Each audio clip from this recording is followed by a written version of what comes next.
Très bien, une réponse courte. Alors, Franck Sensé, bonsoir. Pensez-vous que le Brexit ira à son terme si l'on prend en considération la fragilisation politique de Theresa May?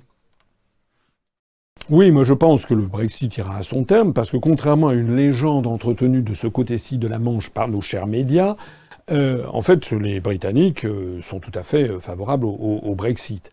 Il y a eu des sondages opposés, mais il semble que si un nouveau sondage, un nouveau référendum avait lieu, le Brexit l'emporterait. D'ailleurs, on se demande bien pourquoi ils auraient changé d'avis, puisque comment dire, le taux de chômage est de l'ordre de 4,5%, il est moitié moindre qu'en France.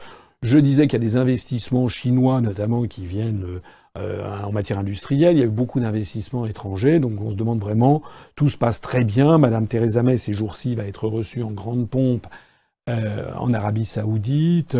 Elle s'est rendue, je crois, ou certains de ses ministres se sont rendus au Canada, en Australie, en Nouvelle-Zélande, en Inde, etc.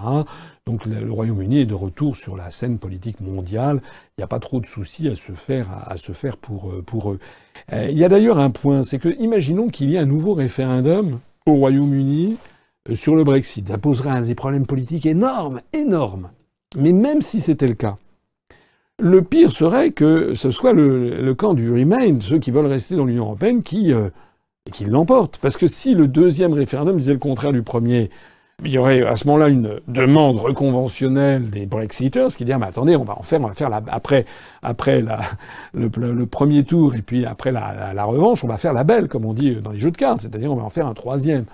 Moi, je ne crois pas du tout à ça. Je ne crois pas qu'il va y avoir une réforme du Brexit, puisque, en plus de ça, le processus, contrairement à ce que l'on dit, n'a pas du tout mis à genoux l'économie britannique. Loin s'en faut, très loin s'en faut.